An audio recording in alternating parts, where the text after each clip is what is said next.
That's how how it's written. The rest of our property is collateral for the note. It's insane to me that Kody is not taking this more seriously. Well, Janelle asks me about the property all the time, but I don't trust her anymore, and so I don't give her any information. We will pay off the property when the time comes, and I'm not giving you any details about what I'm doing or whatever, because I'm tired of disclosing information. It was to be their legacy, a home where each Brown wife could finally build her dream house. Coyote Pass. On TV, it seemed idyllic. A sweeping expanse of Arizona desert, blessed by the setting sun, where Kody Brown and his 4 wives, Mary, Janelle, Christine, and Robyn, would all live together, at long last united. Kody referred to it as our families forever. It wasn't just property. It was the embodiment of everything the Sister Wives clan represented: religion, togetherness, and the hope that their plural way of life could survive outside of the cameras. That was the show, though. Behind closed doors, the dirt had a different story to tell. Because as the family posed for the cameras with big smiles, something far more sinister was festering below. The money, the resentment, the lies, all that Arizona ground weighed on their hearts like a parting family.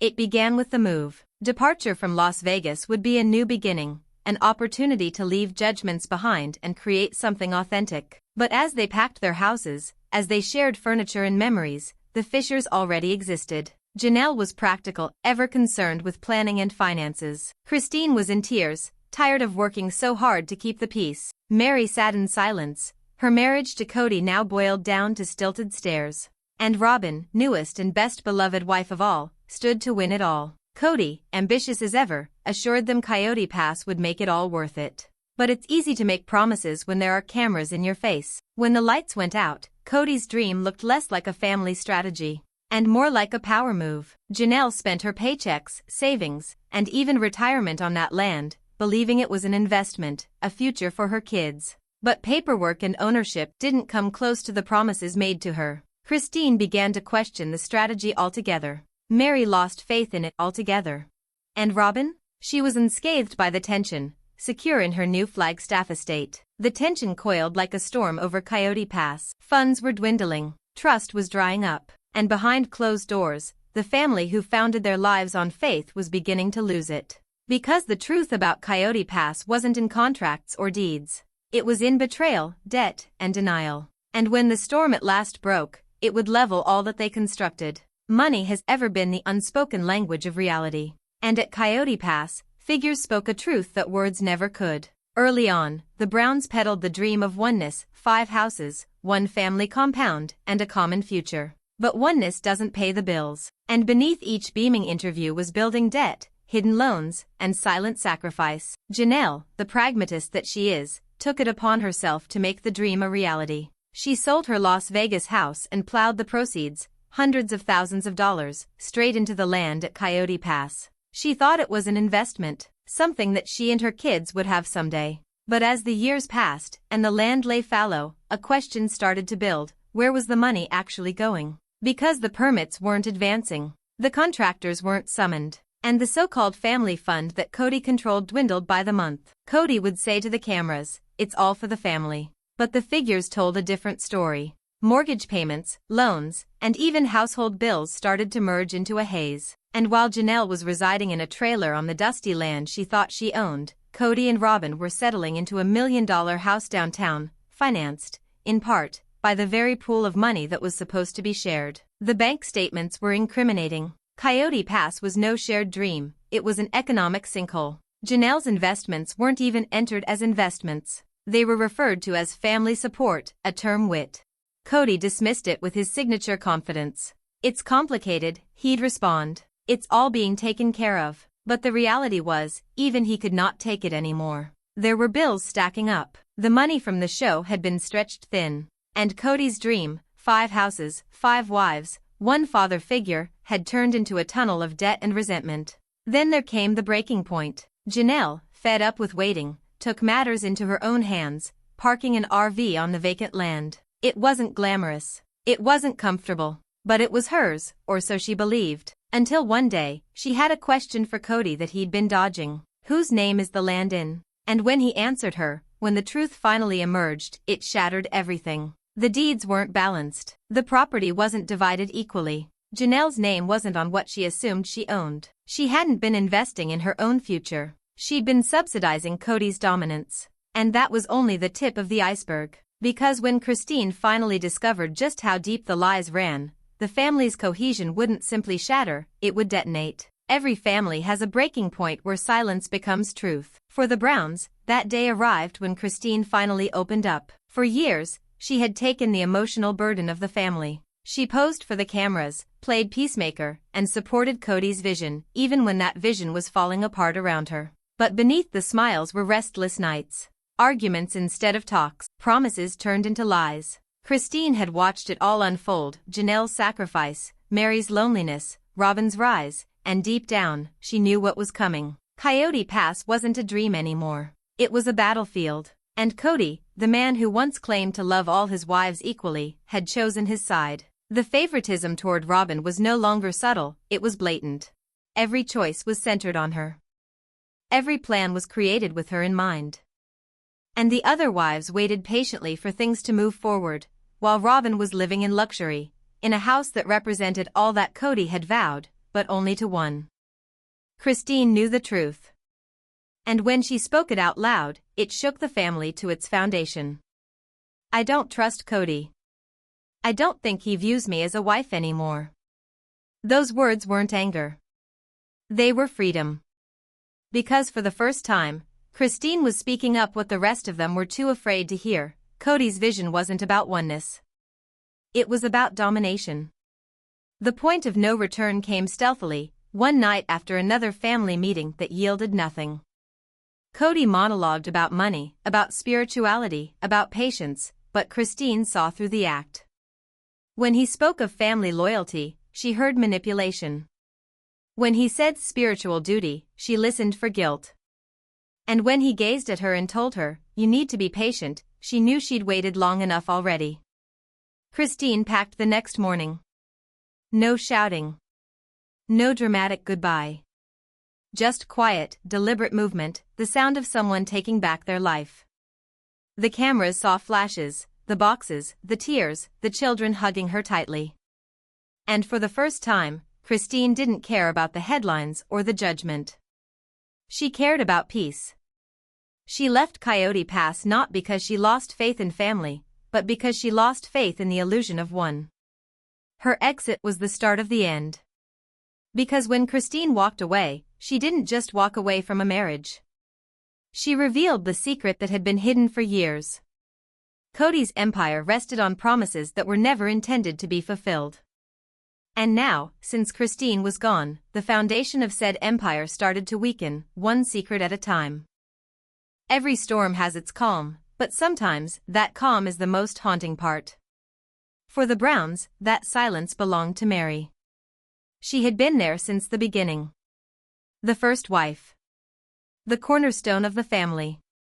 The woman who once believed she was building a spiritual dynasty beside Kody. But by the time the dust from Christine's departure began to settle, Mary's voice had become an echo. A whisper in a house that no longer felt like home. Her marriage to Kody had already been fractured, long before the cameras captured the tension. The distance between them wasn't just emotional, it was physical. They lived separate lives, shared no affection, and communicated through brief, awkward exchanges. Still, Mary stayed. Perhaps out of loyalty. Perhaps out of fear. Or perhaps because she thought silence was the only power she had left. When Christine walked away, Kody didn't struggle to keep her. But when others questioned why Mary remained, his response was chilling. "I don't consider myself married to Mary anymore." He said it on camera, flat, emotionless, final. And Mary? She didn't fight back. She didn't sob. She merely nodded, her eyes far away, as if the ache was a language she no longer had to interpret. Her silence was more argumentative than any fight.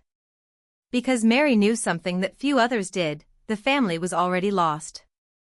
In the background, she shared enigmatic quotes, words of betrayal, guilt, and self-love. They weren't overt attacks, but they didn't have to be. Each entry was a whispered admission, an online hell hidden under peaceful hashtags. Fans saw through it. They always do. They overwhelmed her with advice, pleading with her to go, to begin anew, to achieve the peace Christine gained. But Mary remained. Not for love, that had been gone for years, but for something more complex. History. Identity. Routine. For years, she had identified as a member of this family. She had created, even though that foundation had already collapsed. And while the other wives battled to be free, Mary became a phantom in her own narrative. She sat in the family gatherings, yet her voice didn't count. She sat at the land negotiations, yet her name was hardly spoken. She was there when Kody preached about loyalty, a sermon he no longer lived by. Yet, her silence spoke the truth no one wanted to say aloud. The family was broken beyond repair. Coyote Pass wasn't land waiting to be developed. It was a graveyard, not of lives lost, but of love abandoned.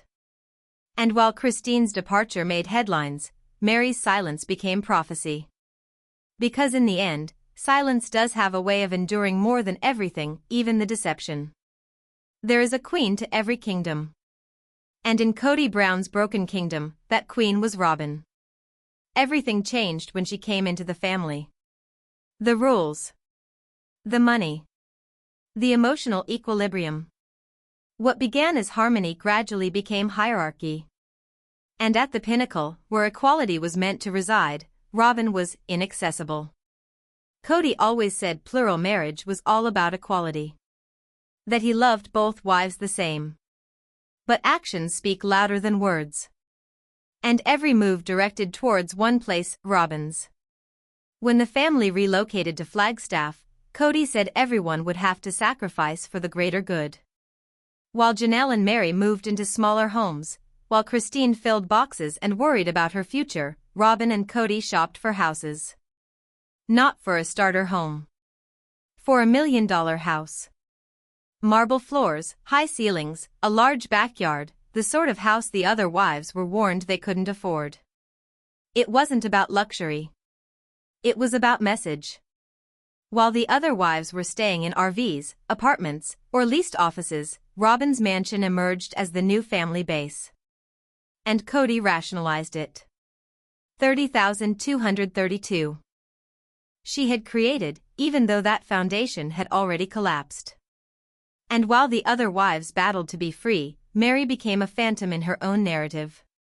She sat in the family gatherings, yet her voice didn't count. She sat at the land negotiations, yet her name was hardly spoken. She was there when Kody preached about loyalty, a sermon he no longer lived by. Yet, her silence spoke the truth no one wanted to say aloud. The family was broken beyond repair. Coyote Pass wasn't land waiting to be developed. It was a graveyard, not of lives lost, but of love abandoned. And while Christine's departure made headlines, Mary's silence became prophecy. Because in the end, silence does have a way of enduring more than everything, even the deception. There is a queen to every kingdom. And in Kody Brown's broken kingdom, that queen was Robyn. Everything changed when she came into the family. The rules. The money. The emotional equilibrium. What began as harmony gradually became hierarchy. And at the pinnacle, where equality was meant to reside, Robyn was inaccessible. Kody always said plural marriage was all about equality. That he loved both wives the same. But actions speak louder than words. And every move directed towards one place, Robyn's. When the family relocated to Flagstaff, Kody said everyone would have to sacrifice for the greater good. While Janelle and Mary moved into smaller homes, while Christine filled boxes and worried about her future, Robyn and Kody shopped for houses. Not for a starter home. For $1 million house. Marble floors, high ceilings, a large backyard, the sort of house the other wives were warned they couldn't afford. It wasn't about luxury. It was about message. While the other wives were staying in RVs, apartments, or leased offices, Robyn's mansion emerged as the new family base. And Kody rationalized it. 30,232. He described it as necessary for the kids, a temporary solution, a smart investment. But everyone could tell what it actually was, favoritism in the guise of excuses. Robyn stood up for herself on camera, insisting that she never demanded special treatment. But the optics were impossible to overlook. Whenever Kody wasn't fighting with her, he was at Robyn's. Whenever there was a lack of money, Robyn's needs were prioritized. And whenever the wives complained, Robyn played the victim. It was a cycle, one that eroded what little remained of the family's cohesion. Janelle noticed. Christine felt it. And even Mary, quiet, patient, resigned, couldn't help but feel it. But worse than the favoritism was the denial. Kody wouldn't acknowledge that anything was different. He taught about loyalty, faith, and family values, all while transforming his marriage into a monarchy. A king with fallen castles all around him. And Robyn? She stood by his side, steady, weeping, but unyielding. She was the sole survivor not because she was the strongest, but because she was the one Kody had decided to shield. The wives who constructed his kingdom were ghosts now. Their sacrifices paid for his comforts. Their suffering brought him peace. And in the golden light of her estate, Robyn was the embodiment of everything the rest of them had lost: love, security, home. But what she didn't know was that her role cost her. Because when the family broke down, so did the myth of togetherness. And when the world gazed upon what Kody had created, one wife in prosperity, the rest in shambles, the reality could not be denied. This was no longer a family. It was an empire crumbling from the inside out. And Coyote Pass, land that was supposed to bring them together, was now the killing field where allegiance went to perish. All empires fall, not in an instant, but piece by piece. For the Browns, that fall started slowly. It wasn't a battle that destroyed them. It was fatigue. The type of fatigue that creeps in after pretending everything's okay for decades. By the time cameras came back to film another season, something was off. The laughter was gone. The dinners were staged. And Kody, the self-assured patriarch, now resembled a man guarding a throne no one held in esteem anymore. Every wife had hit her breaking point. Christine was already gone, her independence becoming an icon for millions of women who were observing. Janelle struggled to maintain what little stability she had left. Mary lived in silence, faithful but unseen. And Robyn, she was living in opulence, surrounded by all the things the others had given up. The cracks were no longer subtle. They were broadcast. Viewers witnessed the change in Kody's tone, the defensiveness, the anger, the blaming of everyone but himself. He ranted about betrayal and disrespect, but never accountability. And when the cameras shut off, reality was worse. The finances were hemorrhaging. Coyote Pass lay unscathed, nothing but bare land with ghosts of broken promises. And the ratings of the show, once a source of pride, now reminded them of how very public their agony was. But the downfall didn't end there. It reached the courts.